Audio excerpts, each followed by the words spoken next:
ako maging Sunday school teacher ng first 2 weeks.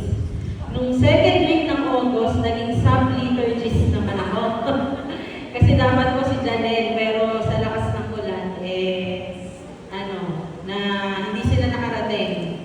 Ngayon po ay sub-speaker naman ako. Puro sub ako ng August. So nakita ko po kasi ng mga nakaraan noong August na pinost ng stewardship na si Tita Portia ang dapat na speaker. Tinakausap ko si Mama Grace. Hindi ko sinasabi kay Ate Girlie kasi baka sabihin sa akin, pagka sinabi ko kay Ate Girlie, sabihin sa akin, ikaw na lang. So, si Mama Grace na sinabi ako, hindi na ata kaya ni Tita Portia tumayo ng matagal. So, dapat yata may palitan na. So, pero hindi ko sinasabi ito sa nag-a-assign na speaker. Last Thursday po, may nag-chat si Ate Girlie sa akin. Sabi sa akin, Nika, pwede mo ba akong tulungan? So, syempre, kala ko emergency. Hindi ko alam ayoko po ng mga ganong chat. Si Mama, pareho ko sila ni Mama Guest na magchat sa akin, Nika. Hindi nila sasabihin kung ano yung pakay. Yung papakapaling ka muna bago sabihin sa yung pakay. Minsan, hindi po ako nakakasagot agad. Ang mangyayari ko, makakalimutan na ni Mama Guest kung sasabihin niya. So, syempre, gising po ako gabi kasi sa nag-chat niya. Pasok ako. Sabi ko, bakit? Pwede ka bang mag-speakers next Sunday? Sabi ko, dapat yata hindi ako nakalimutan agad. Kala ko emergency, tumulong. Sabi ko, ano bang topic ngayong araw na to? Sinabi niya, nag-okay naman po ako. Kasi pagka tayo ay tinawag ng Panginoon para maglingkod, sino ba tayo para tumanggi? Amen po ba? Amen.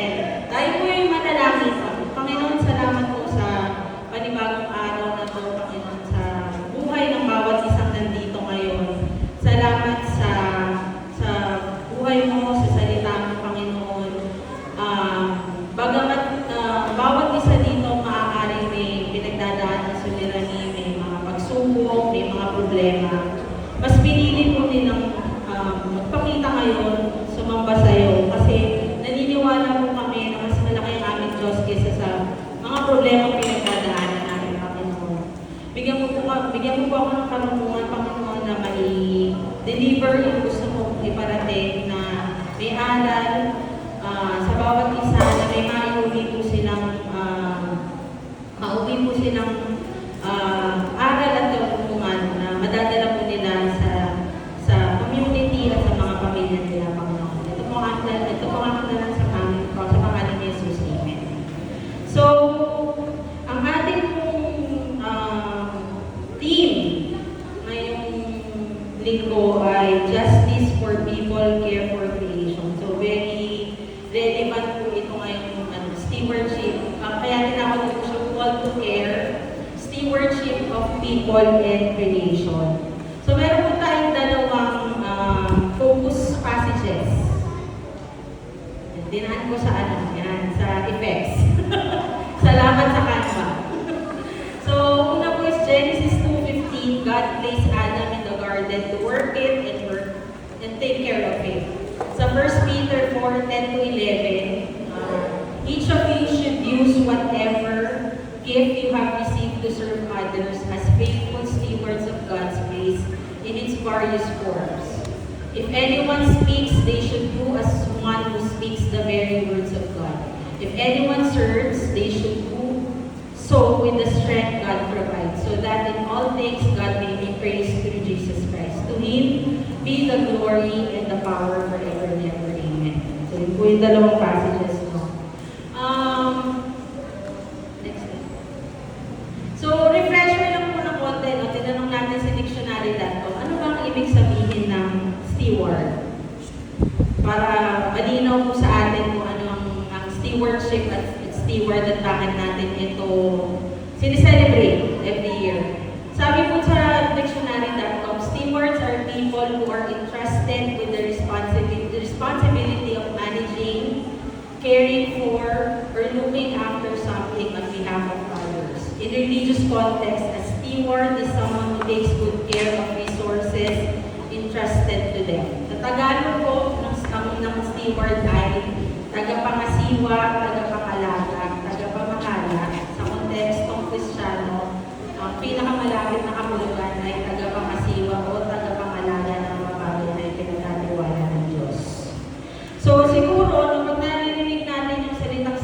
stewardship or steward, pagka every year na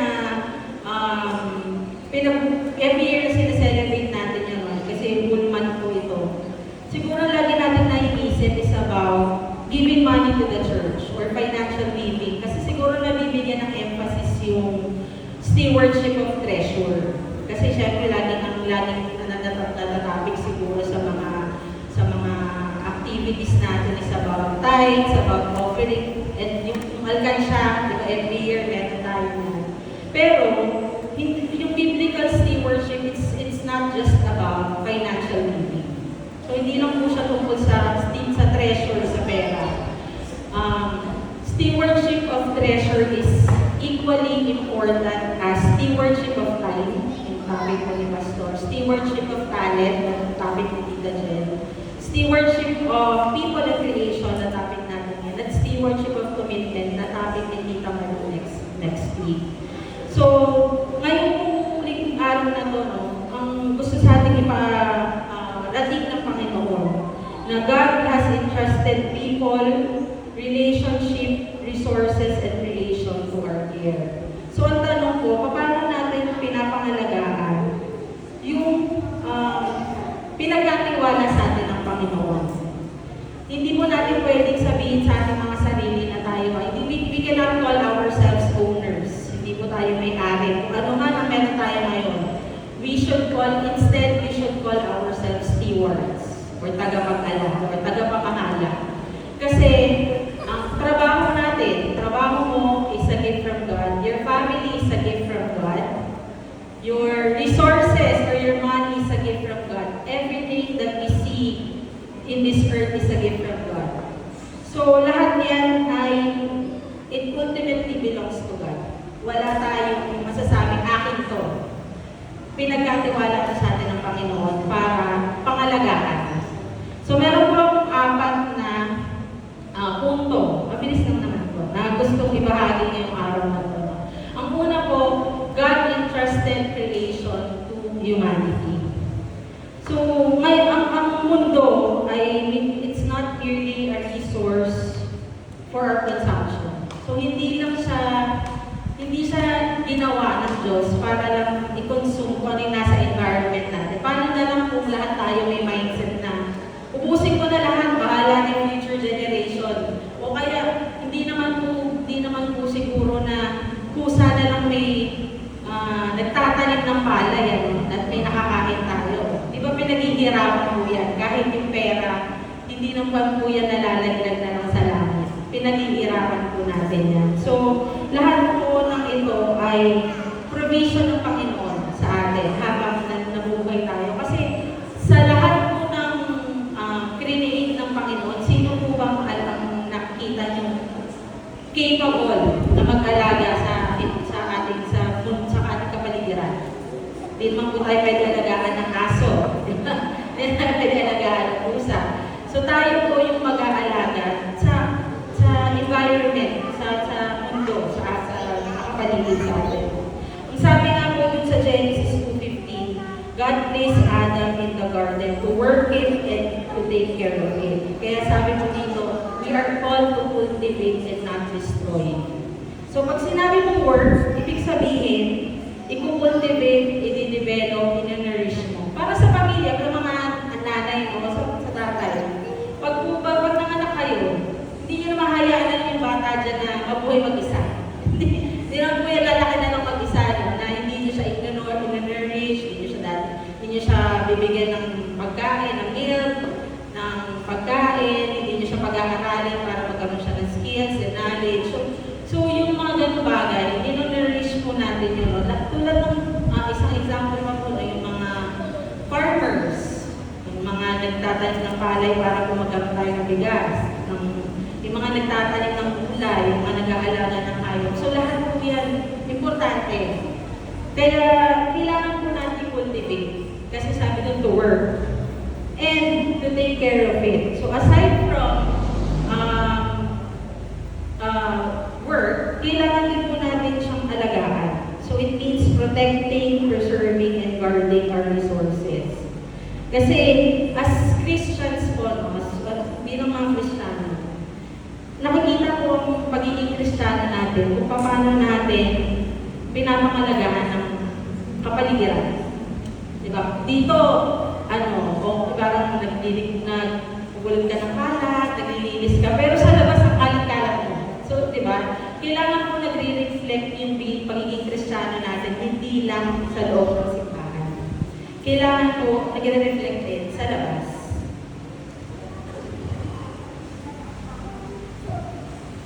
So, yung sa pag-usapan po natin yung pinaka-relevant na nangyari sa itong mga nakaraang linggo. Yung matinding pag-ulan. 3 linggo na parang nag-enjoy ang mga bata na walang pasok. Sabi ko, dahil pa nito ang Christmas break. 3 weeks at nagbakasyon lang daw din ang habagat. Babalik daw ulit this week. So, oo, nagano din sila nagbakasyon. Pag walang pasok, sabi ko, pag walang pasok ang mga bata, walang ulan. Ngayon may pasok na naman din this week. Uulan na naman daw. Sabi ko, ano ka, 1 buwan? Sabi, nakita ko nga doon sa comment ng mga magulang mo. Mayor, papasukin niyo na po, ang hirap sumagot ng module sa mga anak mo. hindi yung mga estudyante ang sumasagot ng mga module, sa mga nanay ang sumasagot ng modules. Kaya dapat daw po ay pumasok na. Pero yung mga nakaraang pag-ulan, matinding pag-ulan, ano po yung nakita nyo naging epekto sa atin? Diba? Nakita niyo po yung mga matinding pagbaha. No, pagbaha, pagbuo na lupa, ang dami po nakita nag-landslide na may mga buhay na nawala dahil na tapunan. So yung po yung mga, next slide nga po. Ito po yung mga nakita ko sa newsfeed ko no, after ng mga pag-ulan. Nakita niyo po ba yung mga basurang yan sa ilog? Sobrang dami po. Imagine niyo kung gaano ilang yung mga nililinis no, ng mga MMDA, tapos yung nung Lunes na kasagsagan ng lakas ng ulan, na daan po kami sa Muson. Na nakita namin sa Muson, hindi color black or yung tubig ng baha. Yung kay Ate Jenna, na dumabang tubig, color brown. So, sabi ni Danny, ang asawa ko, hindi yan tubig na lang nasa baha. Galing yan doon sa bundok, na quarry, diba? Inubos ng mga puno, yung mga lupa yan na kaya kulay brown yung tubig baha nung Lunes na nakita namin. And siguro ano ba maiisip natin? Alam ko naisip niyo ang flood control. Medyo malaking usapin niyo, issue yun ng gobyerno, no? Yung mga mali-malitang pera na ibinulsa ng mga, alam ko nakakagigil, pero ipaubayan natin sa God's justice. Pero tayo, no, as Christians, as human beings, meron tayong maiaambag sa kapaligiran. Kasi, ako rin po, no, ng mga kabataan ko din, wala rin po ako pakialam sa basura. Kasi iniisip ko, may maglilinis naman yan. Kung meron namang pupulot niyan, kahit saan ako magtapon, okay lang. Hindi ko pa kasi sabihin niya po kasi dito kami nakatira noon, hindi naman pa yata bumabaha. So parang hindi pa namulat yung isip ko na ganun pala yung epekto ng pagbaha. So naging eye-opener po sa akin yung nasa gitna sa baba. Yung Undoy, September 2009. Kasi kakastart ko pa lang po niyan sa trabaho, sa Ortigas. Mga less than 2 months pa lang ako, so trainee pa lang. Para nung kinagabihan mo, hindi pa naman sobrang lakas ng ulan, pero bawal kong absent. Kasi pag trainee ka, isang absent mo lang tanggal ka na. So, pasok ako, may dalang payong, nag-training kami. Kinabukasan, sobrang lakas na ng hangin at ulan. Pero hindi pa po parang social media, hindi pa masyado dun sa mga news na ganun pala kalakas yung magiging ulan. So, paglabas ko po, naubos na yung mga kasama kong trainee. Wala pa masyadong nangyayari. Lahat sila, nakauwi. Yata, yung iba sumuti ko, alam na bumabahan ako ng ganyan. Kasi walang TV, wala pa yata yung Facebook. Hindi ko alam mo yung Facebook na, pero parang hindi siya ganun kaano. So, paglabas ko po, susugod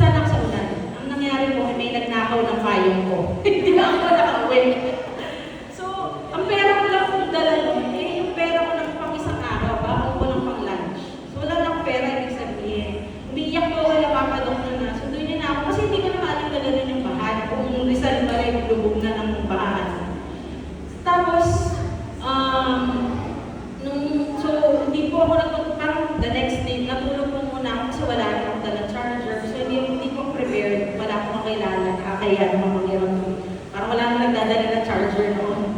So, ang mga cellphone na luma pa eh. So, nung nagpunta pa ako sa pantry, buti na lang, may libre kong pagkain na in-offer pala yung mga naiim na mga nagtitinda. Pinagtinaan ng company namin na libre. Doon ko nakita sa TV na ganyan na pala ang itsura ng Pasig po ata yan. So, pero, sabi ko doon sa may napapagawa, wala na akong battery, hindi na ako makakakontak sa inyo. Baka wala na lang panggastos kasi yung pera ko na kasi pangmasahe sa pangkain mo. Baka makita niyo po na si Daniel kasi sinugod po ni Daniel yan. Ibang storya na po yun. Pero, munti ka na rin po siyang malunod dyan, pero may mga nakasabay siya na talagang may nakasalubong siya na lumulutang na patay na nalunod, mga gano'n. Kasi umiiyak na ako, so hindi ko maalam, tapos simugod naman siya. At tapos nag-stay po kami nun sa parang condo nung sa kapatid ko, na isang gabi. Tapos yung pauwi po kami, doon ko nakita yung effect ng disaster na yun. Ang daming basura, ang daming nagkalat ng mga appliances.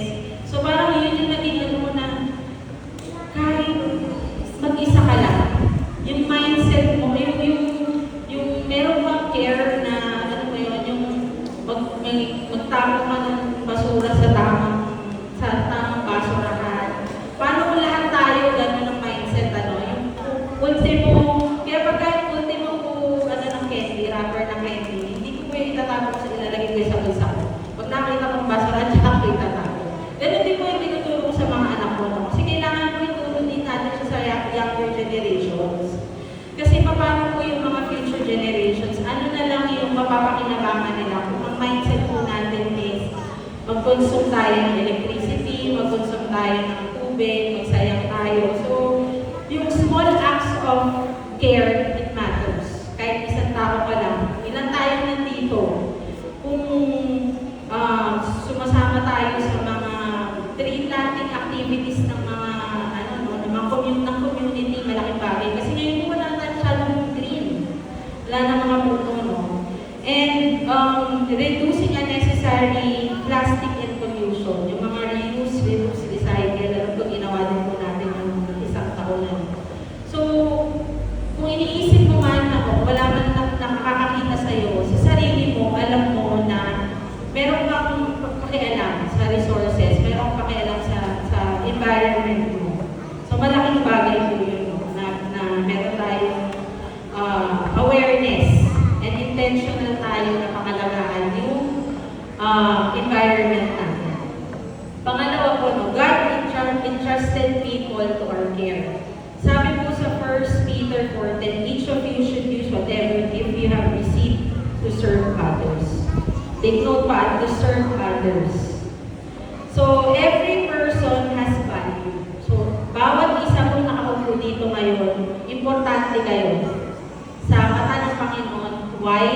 Kasi we are created in His image. So, mahalaga ka, may value ka. Baka minsan naisip mo parang wala yata nakakakita sa akin or wala siguro akong value. Hindi po totoo yan.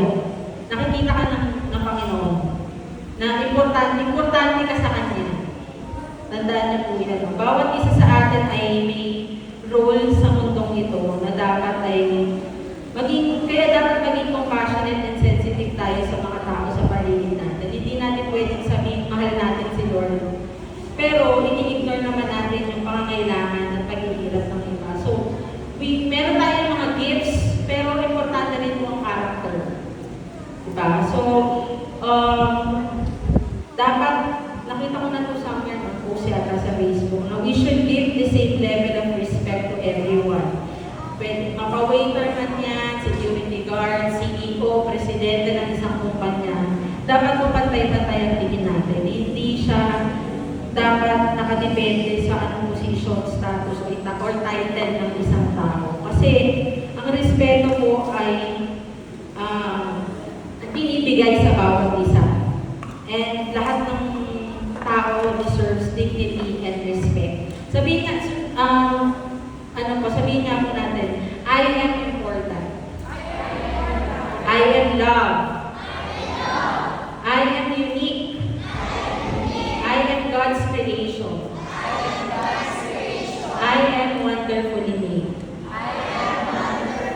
Yan. Every morning, pwede nyo po yung sabihin sa sarili nyo as a reminder na importante kayo, may value kayo sa mundong iba. Okay? Pag-isip nyo, sabihin nyo, I am loved by God, I am important. Lagi po ganun yung reminder natin dapat sa ating mga sarili. Pangalawa po, every believer has something to give. So, baka siguro akala mo as Christian, baka sinasabi mo, wala akong talent. Parang gano'n, parang wala akong ibibigay or may offer kay Lord. Imposible pong wala. Kasi lahat po tayo ay binigyan ng regalo, abilities, resources, experience, talents, opportunities. And yung mga regalo na binigay sa atin ng Panginoon, hindi lang po ito for personal benefit, ang sarili. Kaya nga po sabi dun sa 1 Peter 4:10, whatever gift you have received, you have to serve others. Kasi ipinagkatiwala po sa atin ng Diyos na pagsilbihan ng iba. So hindi lang sa loob ng simbahan. Importante po na we go outside these four walls. Kasi hindi naman po bilya ang dinadala natin kapag nasa labas tayo. Ang dinadala po natin bilang tayo yung mga Kristiyano. So, hindi porket sinabing gift, talent lang yun. Hindi ganon. Pwedeng ang gift mo ay mag-encourage ng iba na nag-struggle, magbigay ng advice. Ang lagi kong na-experience ko po yung kape at panalangin na nakailang naman ito na patotoo ko sa kape. First time ko pumunta yung first week ng August. Sabi ko, parang naiiyak ako nung nakikita ko yung mga dumadaan tapos yung mga kababaihan natin. Offeran sila ng kape, pero sasabihin nila, mahal ka ng Panginoon, tapos sasabihin, ipagdadasal nila. Hindi natin alam na baka yung mga simple gestures na yun, malaking bagay pala dun sa taong nakasalubong natin. Baka akala natin, para sa iyo, simple lang. Pero dun sa, naalala ko sinabi ata ni Ate Jane, isang dumaan, ang sinabi sa kanya, pag panalangin niyo po ako, yung po sapat na, parang gano'n. So, may na-encourage pala tayo minsan na hindi natin alam. Or pwede rin, sa pakikinig, magaling ka, good in listening, may problema, pero mas magaling kang makinig dun sa tao yun. Pwede din namang stewardship of gifts can be through visitation of sick and elderly. Ginagawa ng visitation team natin na yung mga hindi na po hindi na capable na magsimba, ginagawa po nila, nagdadala sila ng communion, pinagdadasal nila sa bahay. Malaking bagay din po yun. Kasi sabi nga sa patutuan ni Ate Arlene, yung pagdalaw sa kanya, naging malaking instrument para mas magamit niya yung abilities and gifts niya. So, hindi lang po siya sa pagdanta sa simbahan, hindi lang pagtugtog, hindi lang pagsasalita. So, marami pong bagay, pwedeng mentoring and discipleship. Kasama po yun sa inintra sa atin ng Panginoon. And helping families and sharing our resources. Yung mga minsan na nagre-request po tayo ng pledges and donation para makatulong sa community. It's already sharing your gifts through that. Ganun po yun. So, we do not own our gifts, we manage them for God's purposes. Pangatlo po, yung nasa title, stewardship requires justice and compassion. Sabi po sa 1 Peter 4:10-11, Peter reminds believer that whatever we do should ultimately glorify God. It means building a fair and kind society. So, pag sinabi mong justice, ano pong Tagalog ng justice? Katarungan, di ba? Yun nga sinabi ko, pwedeng meron kang abilities, meron kang gifts, pero wala kang character. So, parang hindi ka sensitive sa mga nasa tao sa paligid mo. Pwedeng kumakanta ka sa choir or kumakanta ka sa praise and worship, pero hindi ka naman mabait sa iba. Parang gano'n. Nakita ko yun sa isang video sa YouTube na dapat ang katarungan, ang itanong natin sa sarili natin, yung mga tao ba sa paligid natin, fair ba yung pagtrato sa kanila? Meron, nakikinig ba tayo dun sa mga pag-feeling natin unheard? Yung mga akala natin okay sila, yung pala meron silang pinagdadaanan. And ang importante po, tinatrato po ba natin ang lahat ng nasa paligid natin with dignity and respect? So bilang mga Kristiyano, kailangan po mas compassionate tayo and kinder to the world. Ngayon po na talagang talamak ng social media, AI, minsan may isang pagkakamali ka lang. Pag tinignan mo yung comment section, ang dami ng humusga sa'yo. Ganun po ngayon ang social media, yung impact niya sa ating lahat na parang kumukunti na yung magbait na tao.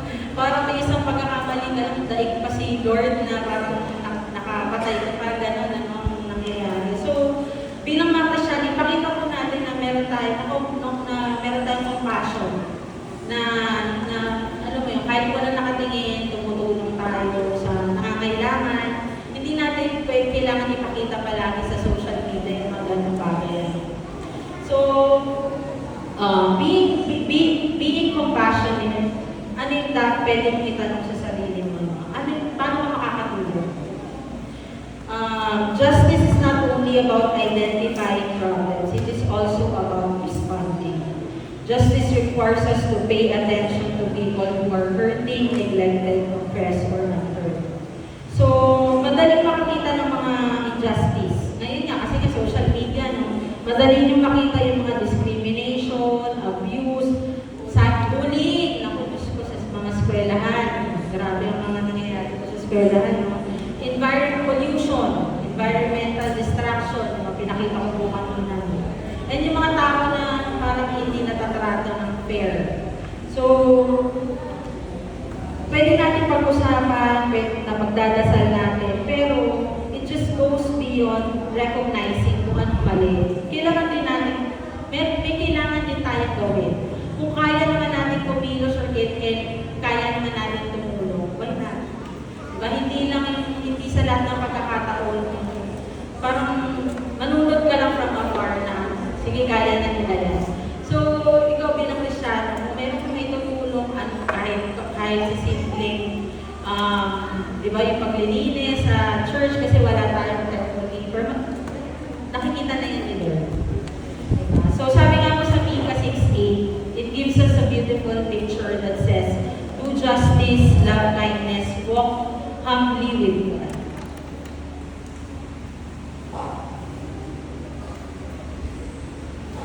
So, sa pang-apat po ay, the church is called to be a faithful steward. So, bilang simbahan, no? Sabi ko nga po dun kanina, no? The church was never meant to stay inside four walls. Church doesn't end when the service ends. It begins when we go, because church is not just a building, it's you. It's every believer carrying the presence of God into the world. So, paglabas mo na, hindi naman sasabihin sa'yo ng tao, taga-bilya ka. Kailangan makita ng tao na, Kristiyano to. Kasi baka masabi ko, diba, dito sa loob, naglilinis ka, nagtatapon ka ng basura, sa labas naman, kabalik-tapat yung ginagawa ko. So, as church, and as individuals, no, as for the people, ang tanongin natin, sino yung sa community natin ang kailangan ng tulong? Sino yung kailangan ng encouragement? Sino yung kailangan ng may makinig? Ano yung pwedeng gawin ng church para mas maraming makakilala kay Lord? Anong pwedeng mga ministry for discipleship ang kailangan pwede natin gawin? Para mas maraming mailigtas sa kasalanan. Mas marami tayong madala sa Panginoon bilang isang simbahan. For His creation, as a church, tulad nitong stewardship month, no? Mag-isip po tayo ng mga bagay na makakatulong sa community. Paano makaka-reduce ng waste, paano po tayo makaka-tipid ng kuryente, ng tubig. Diba? Lalo po ngayon, sobrang taas ng mga utility bills, lalo na ng Meralco. No? Pero kung wala naman pong Meralco at Maynila, hindi tayo magkakaroon ng malinis na tubig at sa kuryente. So, wala tayong choice. Kaya ang kailangan na lang natin gawin ay magtipid. And for His creation, most importantly, how can we teach the next generation to take care for God's creation? Ito po yung nakikita natin lahat na mas kailangan. Ngayon, ang younger generations. So, kaya malaking bagay din po yung campus ministry. Dahil ang kaharasan po sa eskwelahan ay patindi ng patindi. Sabi ko nga po nung high school kami, may nakatanga ako no? Kasi high school kami, sikat ang Counter-Strike. Yan nga nilalaro lang after school. Bago mag-ano yan, mid-kindergarten. Yung mga kaedad ko dito. Magka-Counter-Strike muna kami. Sabi nag-comment no, naglalaro naman ako ng Counter-Strike, pero hindi naman ako namaril. Parang ganun yung ano nila. So, yun yung sinabi. Pero sabi ko nga po, because of the access of our younger generations sa social media, yung Roblox, nakita ko na rin yung mga laro ganyan. Malaking factor. Yan pag-usapan namin nila po kahapon. Pwedeng sabihin kasi ng iba na walang factor yan, depende sa pagpapalaki sa bata. Pero malaking factor po ang environment. So as Christians, as parents, as Christian parents, turuan po natin yung mga anak natin na mas makilala ang Panginoon. Siguro kasi first yun eh. Diba? At saka yung susunod po na yung magandang asal. At sabi nga nila, yung grades, nandito lang yan.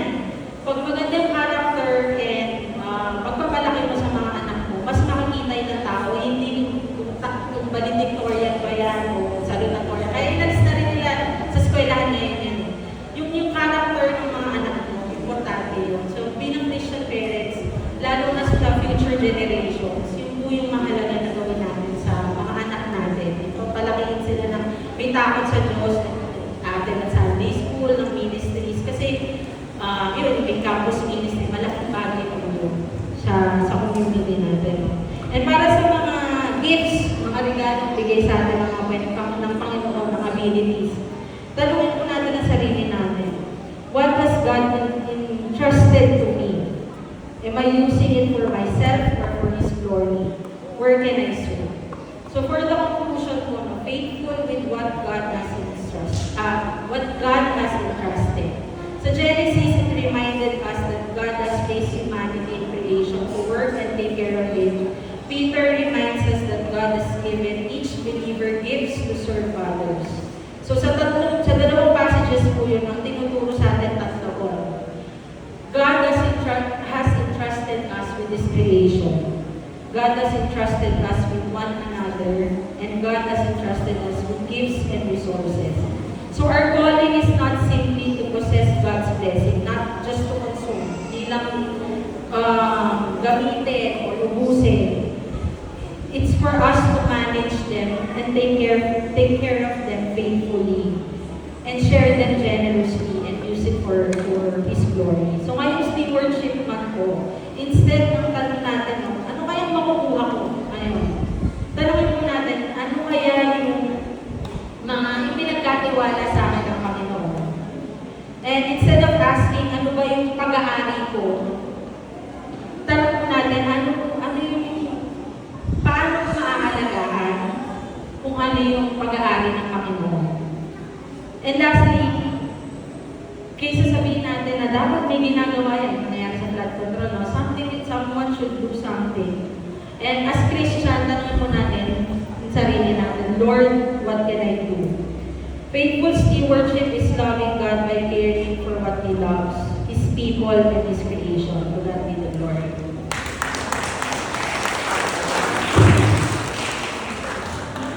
Purihin ang Panginoon sa